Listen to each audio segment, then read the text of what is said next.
Good morning, everybody. It's Jeff Goldberg coming to you from Long Island, New York. It's slightly after 10. We had a couple of quick technical difficulties, and I'm here for the Sales Pro Network on Facebook Live.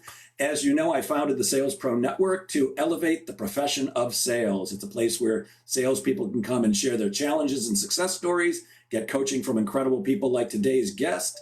And every Friday, we have a live interview with wonderful people who can add value to the world of sales. And today is no exception. I have to tell you guys, I missed you last week. I really love doing these things, and it feels like we haven't spoken forever, but I think you're going to be as excited as I am today to meet our guest, Nate Pio. Good morning, Nate. Good morning. How are you? Absolutely outstanding, and I think we should dive right in. Nate, before we get going on the million questions I have for you, could you just give everybody a quick background of your history? You know, what the 30-second version of what you got to hear, what got you to here? What got me here? I think we knew some mutual acquaintances said, "Hey, Nate, you got to meet Jeff. He's up to amazing stuff." I didn't like start off in sales by any means. I was actually the ideal client for a lot of B2B sellers for about 15 plus years. And just through like the course of connecting with people and helping them build better relationships with their ideal clients, I kind of like transitioned into this like sales marketing role, which is what I'm doing right now, which spend a lot of time is showing how do people build personal brands on LinkedIn and find their ideal clients. So that was actually my first question. What is a LinkedIn personal brand strategist, and how did you actually become one? Uh, it's one of those things I didn't actually set out to do. So a LinkedIn brand strategist is this idea of like, hey, everybody's heard about LinkedIn, but not everybody has heard how to use it appropriately. People still think of it a lot of how it was originally founded, which was to connect headhunters or connect job recruiters with candidates. So people use it to post their resume, and you kind of kept in touch with your colleagues as they, shifted jobs. You could kind of keep an eye on where everybody was at. But over the last few years, to some people's enjoyment and to a lot of people's disenjoyment with it, it's become Facebookified. It's become a lot better place to have meaningful connections with people and getting to know people outside of your circle on a personal level. So I help people find their personal brand, and people say, well, why do I need a personal brand for? I have a job, I have a company, like my company has a brand, my business has a brand. Like, why do I need that? It's because people connect with people. People do business with people, and LinkedIn rewards, and by rewards, it shares your message with more people if you are attracting more content or more engagement to your posts. And people engage with you if they know who you are as a person and as a business professional. So what I do is help people tell their story a little bit better, so that they can actually be seen as a more relatable person. Interesting. You actually taught me something today. I thought that LinkedIn was originally formed for networking online, and then headhunters discovered that, oh my goodness, here's a great source of candidates. I'm I not thought, sure exactly why it got founded, but that's like been my experience of what it was used for. Like like in 2008, like you just put your resume up there, and like you'd go on there and you're like, what do I do now? Like, do I go like share a Wall Street Journal article or something? Like it was kind of confusing on what you were actually supposed to do. hmm, got it. So, um, why should people, personal people, have a personal brand on LinkedIn? Is that for really for corporations, or do they need one if they're an employee? And what if they're actually behind the scenes? I'm going to talk about that in a few aspects. So a lot of people that are business owners or they're in sales, they realize that they need to be out there. They need to be the face of their company because people don't relate to a logo. The idea of like, hey, Coca-Cola, McDonald's, like we don't have millions and millions of dollars a year to run Super Bowl ads, and people aren't as engaged on those traditional media platforms as they used to be. So they're connecting at a personal level. So business owners tend to get it pretty quickly. Like, hey, I need to be the face of my business. Salespeople are always out there like, hey, I'm always looking for new people to talk to, get in front of my clients. So they've kind of adopted it. But people that have worked for larger corporations or they're behind the scenes or their employees have been slower to adopt it. So if you're working for a corporation and you say, okay, well, like I'm going to talk about in my industry that I came up through, which is construction building materials. So like if I was working for a plumbing manufacturer of faucets, right? And I put the logo of the company out there and I talk about faucets and how great faucets are, like the majority of people on LinkedIn aren't going to care. They're not going to engage with your posts. They're not going to talk with you. And you're just going to get kind of lost in the noise. So you're just kind of putting out marketing material that's not getting engaged. But the salespeople, right? Those are the people that are in the trenches, they're in the front lines, and they're out there getting in front of their ideal clients. And what usually happens when you're buying stuff that's essentially a commodity, when there's really no difference between the two, even though we say we don't, we kind of bias our decisions of who we're going to work with over who we like the best or who we believe is going to meet our needs the most. So if I'm like going like, hey, I don't want problems. I want materials delivered on time. I don't want an accounting nightmare. Like, who do I believe is going to serve those parts first? And then that's kind of going to go who I'm going to go work with, because essentially all the products are the same. So the B2B salespeople, I'm encouraging them, like, go out and build a personal brand. Why? Because you're building that level of trust with your ideal clients quicker and easier, so that when you finally have that first meeting with somebody, it's not like, hey, let's get to know each other. There's already a bit of familiarity. And then when the companies allow their sales force, or their company, of course, doesn't have to, it actually works better if everybody does it, is creates their own bit of personal brand. Like they talk about why they love working for the company, how they got started in sales, how they got started in their industry. They talk about things that they learned from their kids on the weekend that relate to business. They talk about everything of who they are as a person, circles back to the customers they love working with. But if everybody in the organization is kind of doing their own thing, but it's cohesive, it's going to push a brand personality up to the corporation. So then everybody goes like, hey, I know what it's like. I know those people. Like, I may work with one person at that company, but I feel like I know 10 or 15 people, and they're all really exciting people, and I would get along with all of them. And like it gives me a better feeling to work with that company. So it's creating awareness. And then you might say, well, I'm an engineer in that company, right? And I'm designing some products that, like, nobody's going to care about this. Why do I need a personal brand as an employee behind the scenes? And for the most part, historically, we haven't needed that. If you go looking for a job, you handed out your resume, and maybe, most jobs I got, I knew somebody, or knew somebody who knew somebody at the company that kind of opened the door for you. I've never gotten a job where I cold applied on Indeed or Monster.com and didn't know a soul at the place, and they called me up and said, you're the best candidate for the job. Not that that doesn't happen, but that didn't ever happen for me. So the resume is this, 1 or 2 page black and white sheet of stuff that says these are the things you do, blah, blah, blah, blah, blah. I think that the business is going to be making this shift of when you're out there looking to hire people, you're going to go like, hey, I need to make a decision really quick. I need to know if this person is going to fit into the culture. I'm going to need to know if this person knows what they're going to do. The days of like, hey, I'm going to hire somebody, they're going to be here for 20 years.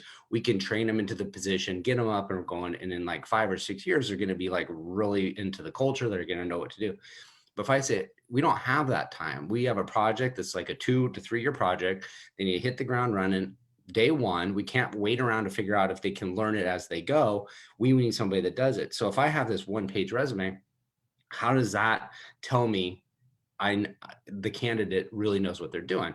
So you look at it, you go, okay, they're good. But on the other hand, this other person with the pretty close resume has a personal brand on LinkedIn. I see they've worked on the exact projects I'm doing.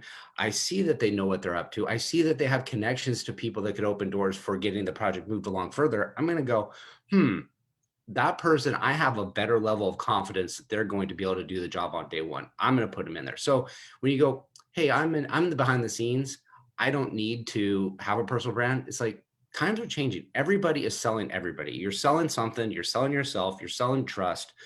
Whether you want to or not, you're putting off a personal brand. So you want to take ownership of that personal brand and control the narrative, because whether you like it or not, you have one. And that might be an indifferent brand, or you're just a number in the system. Like, you're just irrelevant, but somebody else is. So that's why I think everybody needs a personal brand, and to become more prevalent in the future. And so why not get started doing it right now?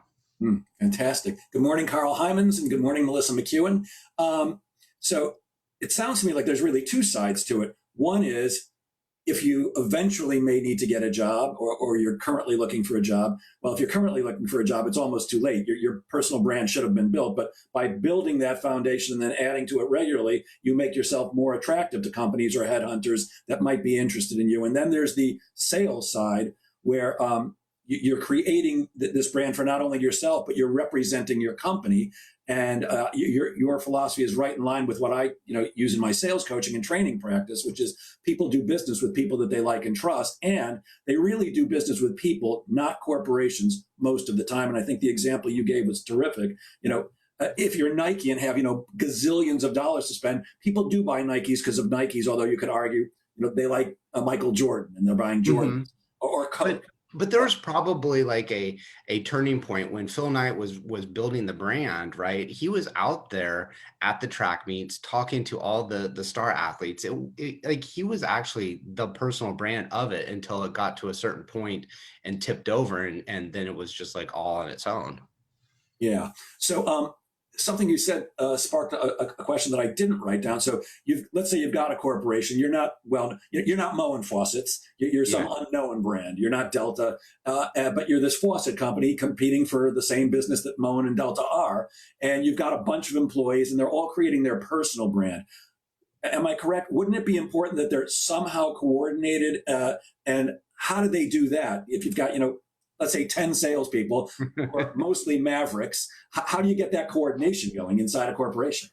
I think you have to have a training, you have to have a strategy around it, or you have to bring somebody in that's like myself that would say like, hey, this is how you want to do it. So it can't be, hey, Jeff, let's just talk about whatever you want to do, and Nate's going to talk about whatever I want to do, and those messages are in conflict with each other. They do want to have some cohesiveness, but it's kind of that company you're building a culture, right? And part of the culture is the people that work there. And so you say, okay, that's what we want to show. Why is it so amazing to work here with us? Why is it so amazing to work, use our products? And talk about the things that go into it and educate the end user more about the product. So if we just put out like the spec sheets, the data sheets, those things to a buyer are kind of boring. Like they're not going to get me all excited about things. I'm going to look at it and go, okay, new faucet company, like, yeah, it turns on, turns off, water comes out just like the other guys. You're using good quality products. Like, I assume like it's going to work just as fine, but I don't know you. So why use you? But if you start talking about like who the culture is, like, why do people love working there? Well, they let us be ourselves. And we talk about a little bit about like how we arrived at that company. Like people love an origin story. Like why would you leave a nice cushy job and go work for a startup faucet company? Well, this is why. I'm inspired by this mission that we're going to do to greatness. And then the engineers talk about, hey, one of the things that we discovered was this problem was always happening, and we figured out a way to solve it. Like they allowed us to create innovation, and then all of a sudden, like you're finding out all these little insights of the story. You're getting the whole company's story. Now you're kind of like bought into these people, and you're like, you know what? I know that if there's a problem, that there's a good solid people behind that brand that are going to step up to the plate and help me out if there's a problem. But they've kind of also shown me like they're on a higher level playing field. They want to do bigger things. I'm kind of inspired by what they're up to. I want to see them succeed. I want to root for that underdog. So you bring in somebody like a LinkedIn strategist and say like, hey, like, we want to mix it up a little bit of personal stories. We want to talk about the company's culture. We want to talk about the products and how they came to be and what sets them apart. And then you take the normal stuff, the spec sheets, the data sheets, and that's really what it comes down to. Like a lot of times when I would be sitting at a table and somebody would come sell to me, they'd be like, hey, look, at company's been around for 50 years in business, and we got all these spec sheets and all these data sheets, and look how amazing it is. And you go, okay, that's not what's selling the product. That is my justification for making the decision I did. So if I go and I said, you know what, I trust these people, right? They got the level of competence in the products we need. The people that are selling it, the people I'm working with, I trust that they're going to do what they're going to do, which I'm going to be pretty honest about this, but nobody in purchasing will ever tell you this. Like at the end of the day, I want to look good, right? If I look bad, I don't want to work with you. And by looking good, it's not like, hey, did you tell me I was like look sharp today and I stood out? But it's like, did my end user give me a problem? So maybe I'm the decision maker, right? But I'm answering questions to other people. I'm answering questions to my operations team that they say, man, those products didn't show up on time. It was a real challenge to get everything in. It struggled. Okay, let's use the other guy next time because we know we don't have those problems, even if the price is a little bit better. Or marketing goes, these products suck. They have a really bad image in the marketing world. We can't use them because there's a perceived deficiency compared to the other brands. Or accounting comes back and says, hey, these people can't get their bills in on time. They're always wrong. We're dealing with all these problems. And then all those problems, what happens? They come back on me as the buyer and I got to go solve them.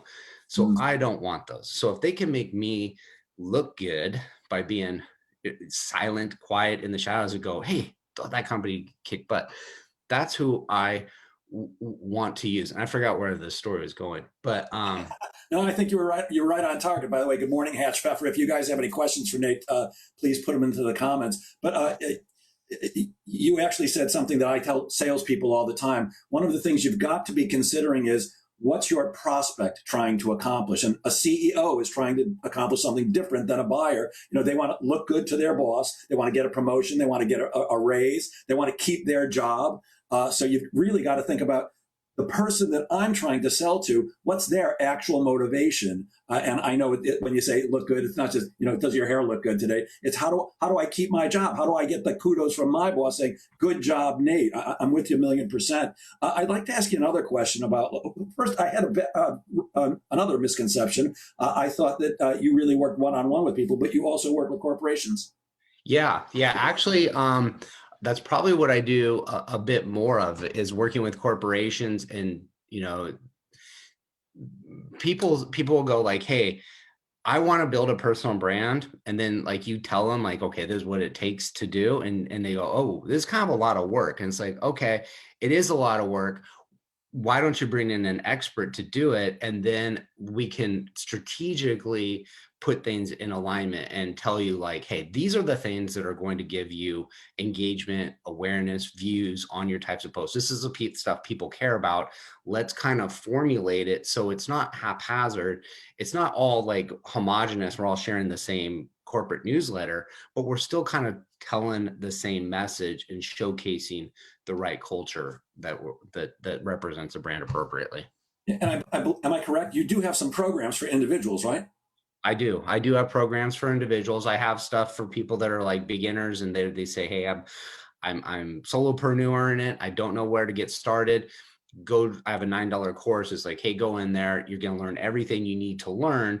And then there's the upper level course where we come in. It's not course, but a program. We say like, hey, look, I need to be on LinkedIn. I need to have a personal brand. I need to do it quickly. I don't have time to figure it all out myself.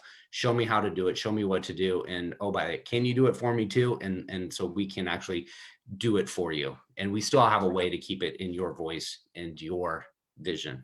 Yeah, that's fantastic. Good morning, Jason Kaminsky. I've been on, I don't know that I was the number one on LinkedIn, but I think I was a fairly early adopter. And I've kind of been, I now realize I've been flopping around for the last, 6 or 7 or 10 years, doing my best of what I thought I should be doing. But I know a lot of outstanding LinkedIn experts, you among them, and I'm working with one for the last, about 6 or 8 weeks. And I've learned more in that short time than I've been flopping around for the last, whatever it is, 8 or 10 years. And you're absolutely right. It does take a lot of work. And I'm seeing things just like I do as a sales coach. I help my clients see things that they can't see on their own. And everything that the gentleman I'm working with tells me, it's like, oh man, that seems so obvious, but I just didn't think of it. And I'm a big fan of hiring a coach, an expert, because they can shorten your getting from here to getting to there. I did have a question that I get all the time. And it's they often ask me, should I just work with the free version, or is Sales Navigator with it? And as a LinkedIn samurai, what do you think?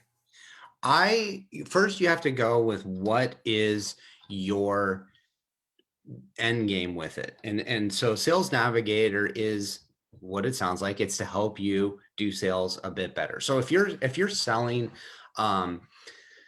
say products to B2C, so business to consumer products, Sales Navigator's probably not for you. If you're just out there looking to grow a personal brand, you're looking to network with a lot of like-minded people, it's probably not for you. If you have a very like small footprint of target, like ideal clients, like let's say you're selling, in a certain industry, in a certain region, and there's, 50 people in that whole market that would actually buy and use your product, you probably know who you need to get in front of. Like, then it's probably not going to be beneficial to you.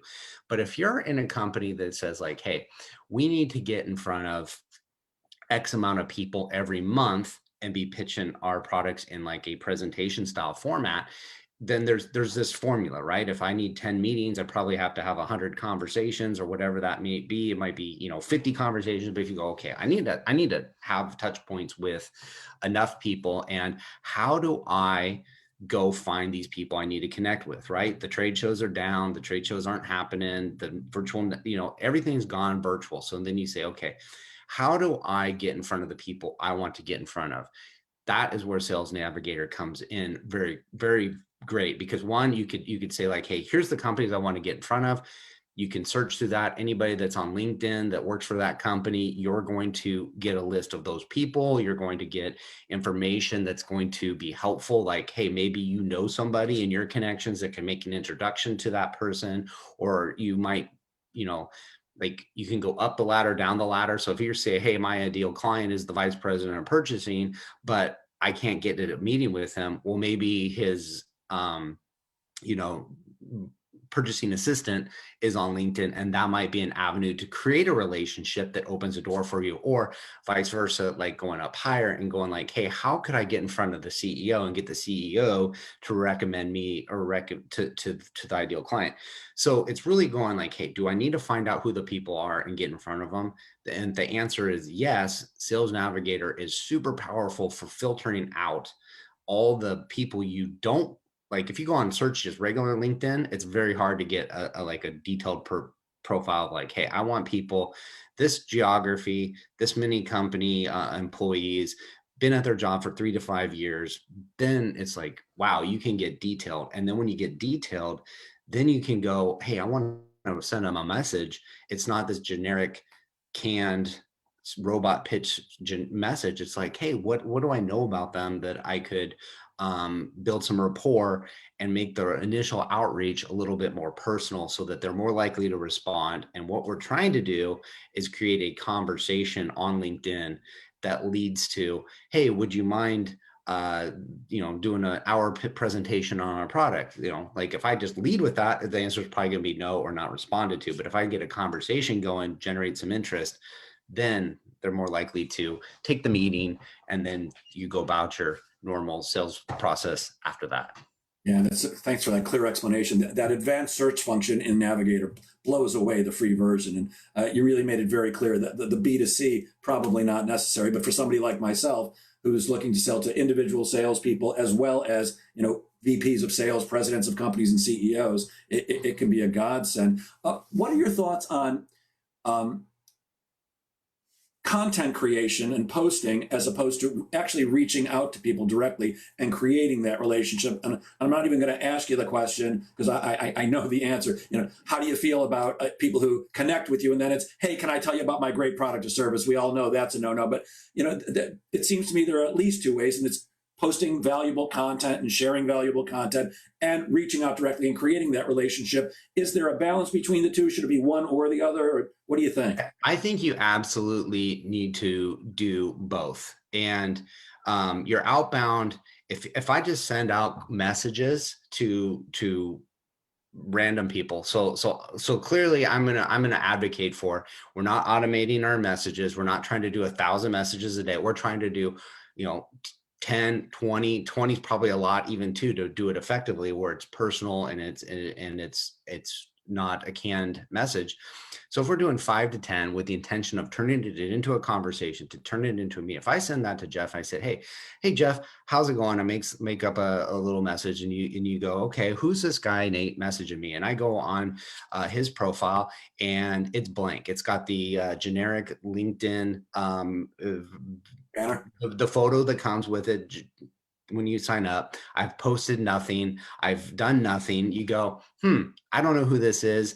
It just feels like this. How do I know Nate's a real person? How do I know he's not just going to just bombard me with spam messages after that? I'm not going to respond to it. There's nothing there. But if you go on my profile, and I just happen to be somebody that does business with you, and I just happen to represent products you do, but then you go through and you go, he's working at a company I would do business with, but he's also showcasing a bunch of personality of who he is. Now I look like a person to you. And it's those things where, like, it's harder to say no to somebody in person than it is on a phone. And then it's even easier to say no to somebody that's just a generic text on a computer screen. So you're creating this personality of you as a human, as a person, that makes you more relatable. And so you go on there and you go, okay, there's a real person. They're doing real things.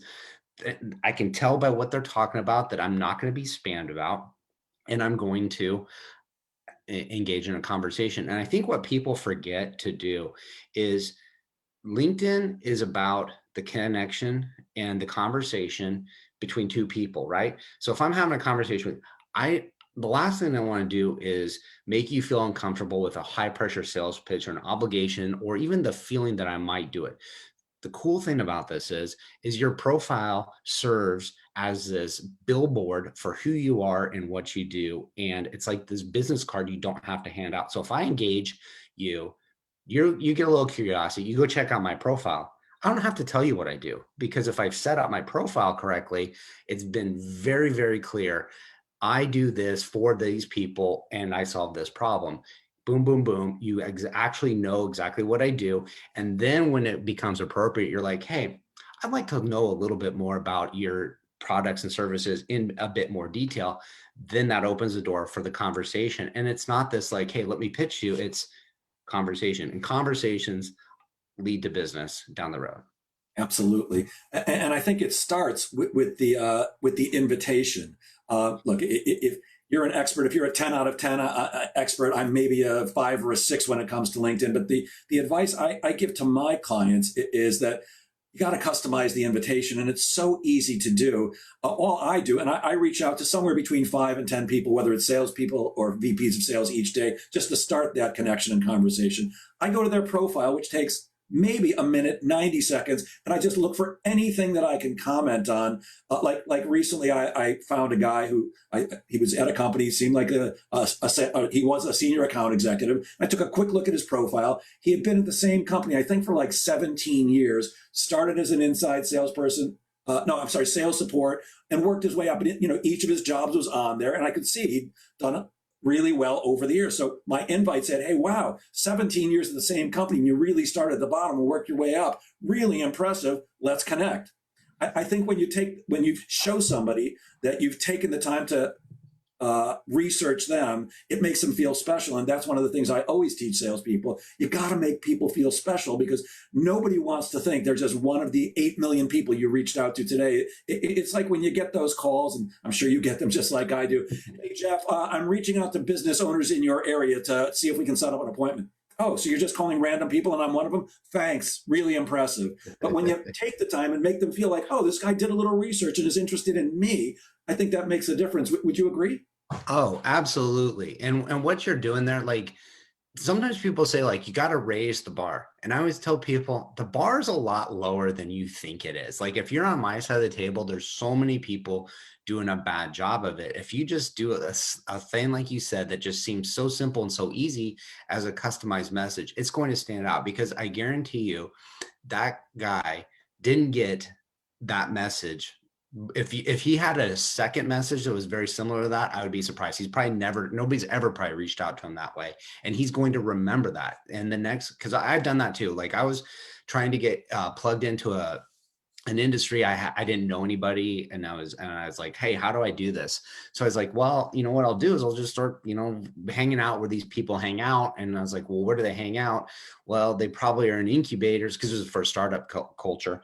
And I was like, okay, maybe like, how do I get connected to a guy in an incubator? So I like did this thing. I searched, who's working at incubators, got a connection of a guy, and we had in common, we went to the same university, and we both had an affinity for wine. Right there is a relatable thing. So I crafted some message that was like kind of corny. It was like, hey, which my favorite, I'm not sure what icebreaker to use. Should I go with the wine, or should I go with the alumni? Why don't you just tell me your favorite varietal from the year you graduated? And he chuckles, and we started a conversation. I've been plugged in. It's opened a ton of doors from that conversation.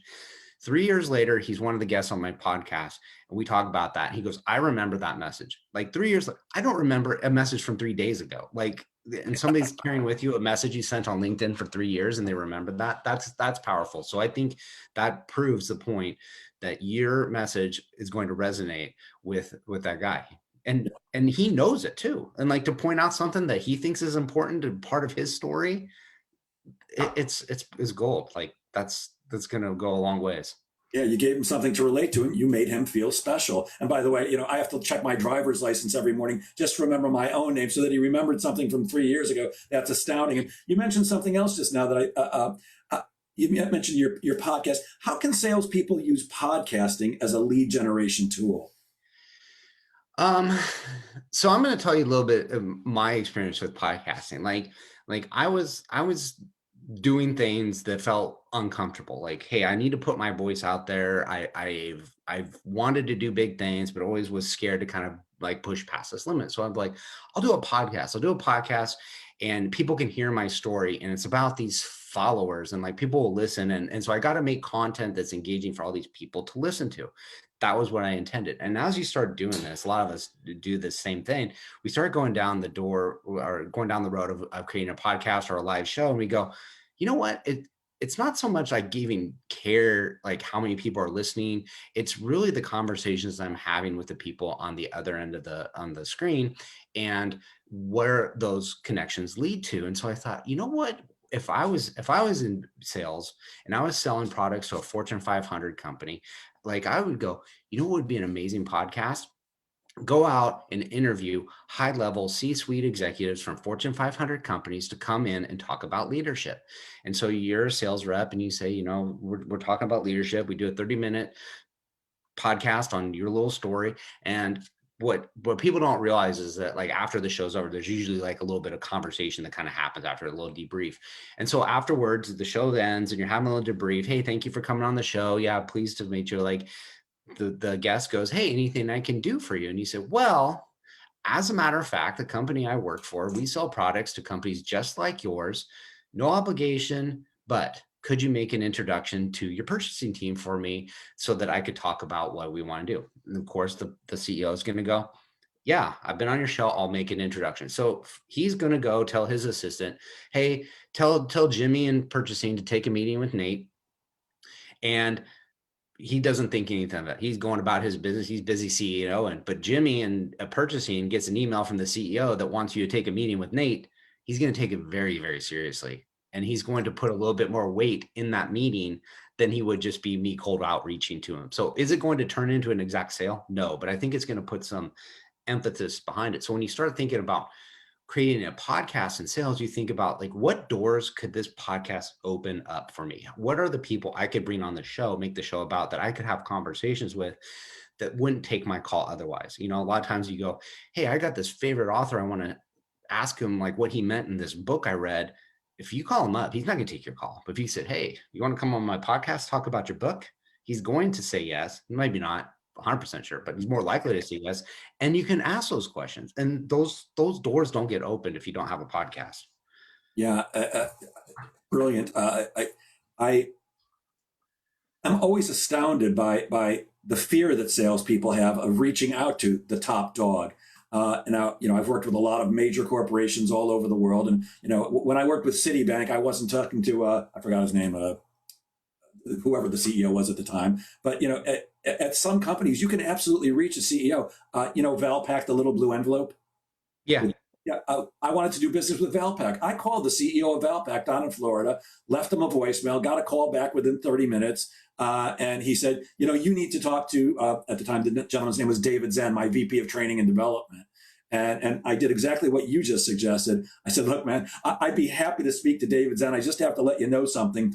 Guys like David, and I don't know him, but guys like David in his position typically don't like guys like me because A, they know I make 6 times more money. B, they know that I have my own boss, and they're afraid, C, that if I come in and do a great job, you're going to say, why did I have to pay this guy all that money? I'm already paying you. And he actually said to me, no, David gets it. He's a real professional. And I simply asked, would you mind doing me a quick favor? When we get off the phone, would you just call David and let him know that you want me to speak to him and that you'd appreciate it if he accepted my call? And he said, absolutely, consider it done. So I waited an hour, called David Zen, who picked up the phone and said, hi, this is David. I said, David, this is Jeff Goldberg. And before I could even say who I was, he goes, what took you so long? So, we often think, I think, that the CEO is like this lofty character, which of course they have a great title and sometimes they make a lot more money than we do, but they're also human beings. And if you just ask, take a shot, what's the worst thing that happens? You don't get through, or they won't talk to you, but or they won't engage with you, but it's worth the shot. I always say that CEOs are people just like you and me, that they've got wives and husbands and girlfriends and boyfriends, sometimes all at the same time, and kids that are giving them a hard time. You got nothing to lose. You know what I liked about your story there is, one, most of us, including me, if the CEO said, I'll make an introduction, I would have been like, thank you very much. Conversation ended right there. Like that would have been me. Like I got to yes, but you talked about something that probably made a stronger bond than maybe you realize with that CEO, because you go and you say, hey, I run my own business. I probably make a bit more money than this other people. They don't like people like me. That CEO is lonely at the top too. He knows that people are, a little bit afraid to have a personal conversation with them because they're worried they might get fired, or, like there's a lot of loneliness at the top, and you kind of build this bond of like, hey, we're in the same spot. People don't always want to chat with us. Like, can you help me out? And it's like, you know what? I kind of like, even though it wasn't like really intentionally done, but to me, it seems like there was probably a little bit of a bond that happened because of that conversation. Like, yeah, I can relate to where you're at. Like, let me help smooth that over. Yeah, and I often suggest this. In fact, all the time, I suggest to salespeople that sales is a game of cojones. You've got to have the cojones to make that call. And here's how beautifully it worked out for me. He did connect me with David. We had a great conversation. They brought me down to what I don't know if they do it anymore, but it used to be called Coupon University, which they get together once a year with.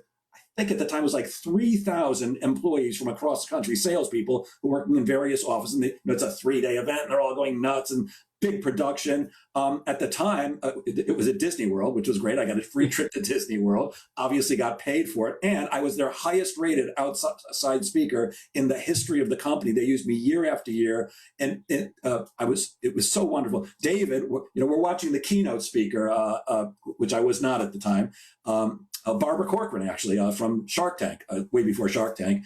And we're in the back of the room watching her, and David says, what can I do for you? I said, man, you're paying me. You're using me. This is great. He goes, no, I want to do something for you. I really like you. I said, well, I'm always looking to meet other people who might be able to use me. He goes, how about if I introduce you to the Speakers Bureau where I got Barbara Corcoran? I'm like, yeah, man. So it's all because I had the chutzpah or cojones to pick up the phone and call somebody who others might not. It's always worth taking a shot. Damn, we're already running out of time. We've got 75 more questions. I'd like to switch over, if we could, for a couple of minutes, because your experience as a buyer puts you in a unique position. You were a professional buyer for corporations for many years, yes? Yes, I was for 15 years. Yeah, so that gives you a very unique perspective. And I think if you wouldn't mind sharing a little bit of that with the salespeople, because you've sat on the other side of the desk and listened to people just like me, and I hate this word, pitching you all day long. What do, and again, I hate that word pitch. What does a buyer really look for in a pitch? What gets a buyer like you to say, here's the kind of person I want to work with? I'm going to say I had a little bit different attitude, one towards this relationship than other people did. Like when I first got started in my career, I avoided salespeople because I didn't want to have to tell them no. Like that was the thing. Like I'm going to have to tell this person no, or they're going to ask me for something. Like blah blah blah. Like how can I like not get put in this position that's going to making me feel uncomfortable? And so what would end up happening was is I felt like I was doing myself a favor by not taking meetings I didn't need to do. But in reality, I was actually hurting myself because I wasn't looking and constantly prospecting for the best team members to be a part of the team, and bringing on the right salespeople, the right products, the right companies you're working with, to me is very, very beneficial to the company. And some of those things don't happen overnight. So they're not like immediately transparent. You go like, oh, well, I've been at trade shows and having a good time going to dinners and drinks and stuff with all these people for like 2 years. Like I'm kind of just playing. But and then like the 2 years happen, and all of a sudden you've made a relationship with a buyer, and you're able to save the company money and get them a sale, not because they like I ground them down and brought in like some inferior product for a lower price. It's that, hey, maybe things change, maybe things evolved, and there's a new product on the market that provides the same level of solution but at a lower price point, but maybe they make a little bit better margin on it. Like, so everybody's in this like win-win situation. So if I'm out there building these relationships, I'm able to do my job better. So one, I took a lot more meetings than most buyers would do. And people would come in and they would forget what they were there to do. Like they're there to, like, a lot of people go like, oh, we got to do the cold call. We got to get to yes, always be closing. And in a lot of businesses that might work, right? If I'm selling stuff that's just kind of like, I'm going to talk about COVID, PPE, all this stuff people need. You need some face masks, you need some thermometers. Like, yeah, the cold call is going to work because people need to buy that stuff. They don't care where it's coming from. They just need to get it. So if you got me on the phone and you told me you could get it for me and I needed it, sure, I'm going to buy that from you because you took a problem off of my hands. But if you called me up and said, I want you to spontaneously buy 30,000 yards of carpet, that's not going to happen. It takes a while to build up enough rapport that I'm going to even trust you to buy your carpet from you instead of the person I'm already using it for, right? Because I'm already buying the product. So you got to remember, like, hey, this is a long game.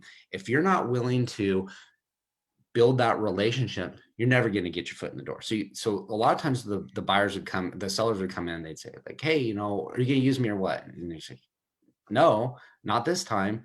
Then they would be out the door. It's like, well, you're never going to get the shot. But most times over a long enough time period, somebody's going to drop the ball and somebody else is going to get the opportunity. Who's going to get that opportunity? The guy that's been knocking on that door the whole time. So one, you want to be persistent, but you want to be building that relationship. You want to, like, going back to that level of trust. I want to look good and I want to feel comfortable that you are going to make me look good.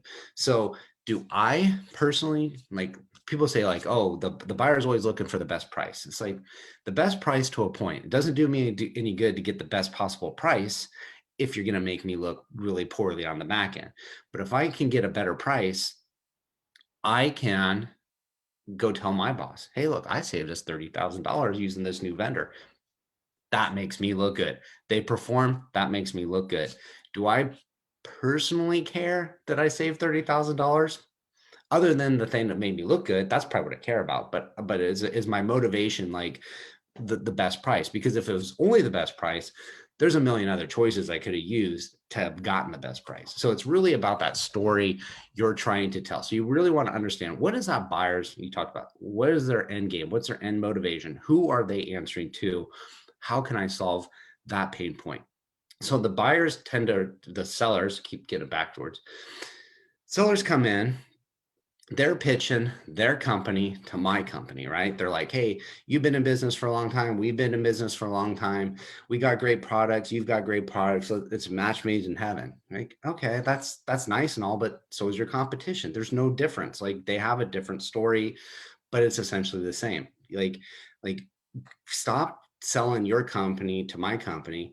Go in there with a conversation, build some rapport, talk about things, and I would, if I went into a meeting and it was like an hour long and the person droned on and on about the company for an hour, it's like, I got to get out of here. But if I go in there for a 15-minute meeting, like, hey, I'm going to give you 15 minutes and you come in and we end up talking about relatable topics. We both like boating or golfing or baseball. We talk about that for 15 to 20 minutes.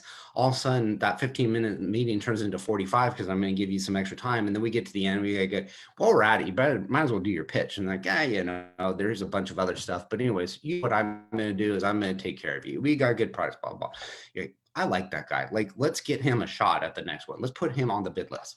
That's really where it is going in there and working on that person-to-person relationship and build that trust. And even if it doesn't like pan out into a sale that day, typically your industry is small. They might leave the company and go somewhere else. And now you're like the first person they're going to call, or you might leave and go somewhere else that they're going to go follow you to. So building those friendships, those relationships is so key because they're a long-term value. How many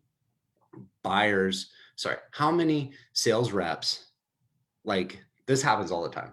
CEO or business owner goes, I don't need to pay this guy. He's making so much money selling my product. Like I'm going to get rid of him and bring somebody else in. Right. And they think they're going to keep all the clients. And so what happens? The guy goes and works for the competitor and I'm the buyer. I go, well, I was only buying from you because I knew you had my back. Are you saying you're going to be able to do the same over here? Yes, I can.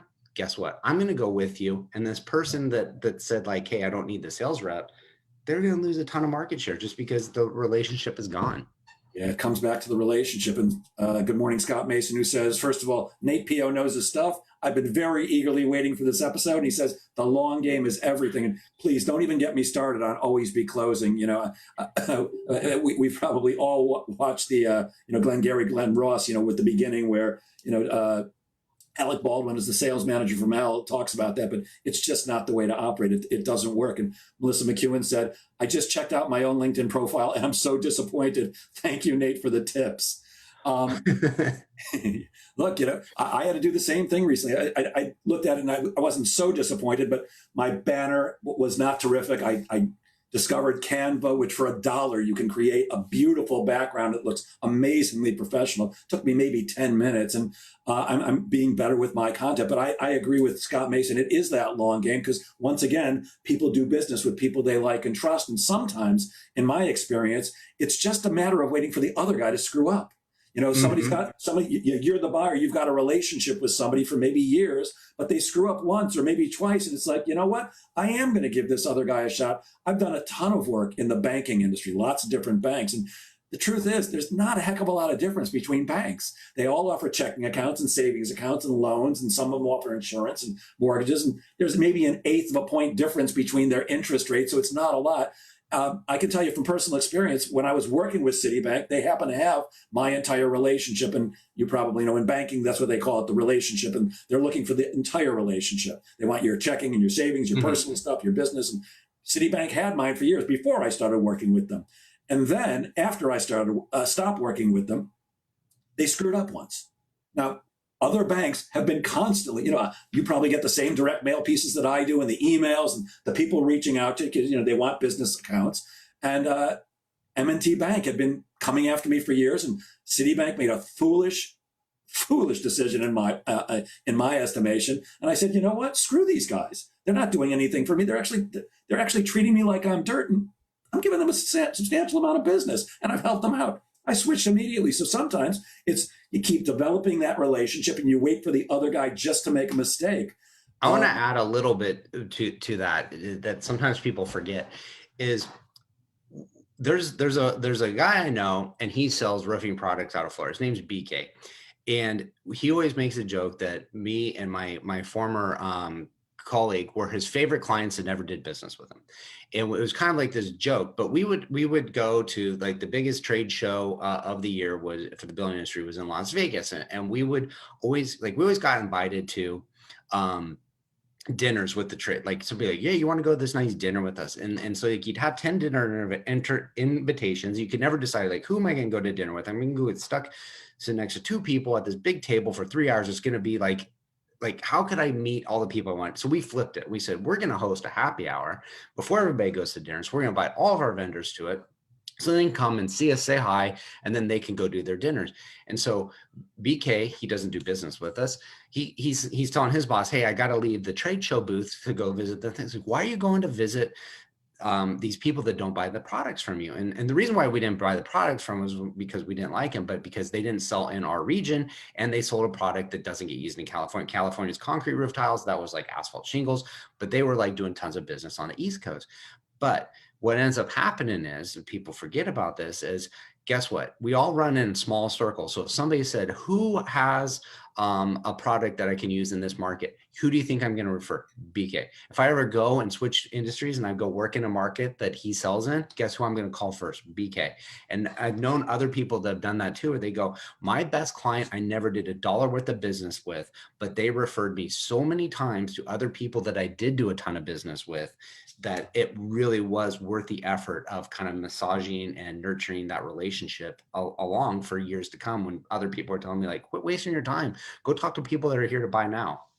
Yeah, it's like, I know you're a rock star connector, and we want to have those like spider webs going out, because even if you don't do business with somebody, they may very well know a ton of people that might be right for you. And if you have that relationship, they will refer you.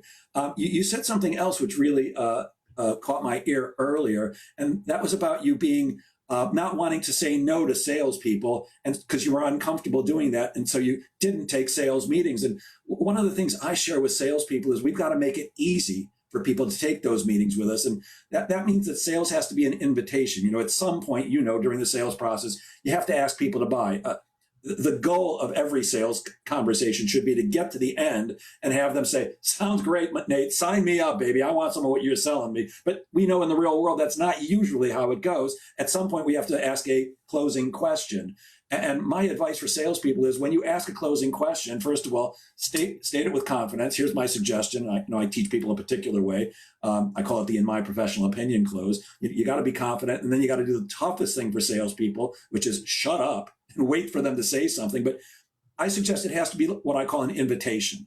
And the essence of any true invitation is, you're thrilled when somebody says yes, and you're okay when somebody says no. Like if I was going to have a party this weekend, someday we'll have parties again where people can get together. And by the way, you can keep the wine. Bring me some tequila at my party. And I'll be happy to share with you. But if I was having a party and I said, hey, Nate, I'd love you to come to my party. I've got a bunch of great people coming. I know you'd fit in well. Please come. And you said, I'd love to. I'd be, yeah, man, Nate's going to come to my party. This is great. And if you said, no, I can't make it, or any other reason, I'd go, oh, okay, that's okay. I wish you could be there. Maybe next time. But we as salespeople often make people uncomfortable with that. There's no other word but pressure. Because I believe prospects can smell commission breath, that need to close the deal because they got to pay their mortgage or their car payment. Like dogs smell fear. And when we kind of relax into it and have what you said, those conversations where you're building relationships, that's when people really want to do business with you. And I'm astounded how fast this went. We're actually out of time. Before we go, though, I'm just going to share my screen so your contact information is there. Could you just tell people how they can reach you? In what circumstances would they get in touch with you? And I see your phone number is not on here. Maybe you want to give that out too, Nate? Yeah. So my one place that I want to send people is to my website, natepale.com. That's where you can get an email. You can get a meeting set. You can find all my social medias. And I put my LinkedIn here, which is, linkedin.com, whatever the thing is, Nate Pale it's easy to find. So that's where you can find me. So if you're on here and you're listening, you're saying, hey, I need to build personal relationships on LinkedIn and I'm not sure where to start. I got a $9 course, gets you in there, tells you all the information. It's basically like, hey, soup to nuts. How do you do it from getting started, optimize your profile? I even have a video on there that shows you how to use and optimize and create a campaign on Sales Navigator. So every little bit of information you can find is going to be on there, and it's constantly updated as things progress. I learn more, I add to it. On the other side, if you said, hey, this is really good, we want to create a personal brand for my company. I'm a busy CEO and I want to have one, or I'm a busy brand and we want to get our sales team on there, but we're not sure how to get started. Then I come in and can be your strategist. I can create a plan and implement it for you, or I can set you on your ways and give you guidance on what to do and how to do it and send you on your merry way. Did I hear you right? You didn't say 90. You said 9 as in 1, 2, 3, $9.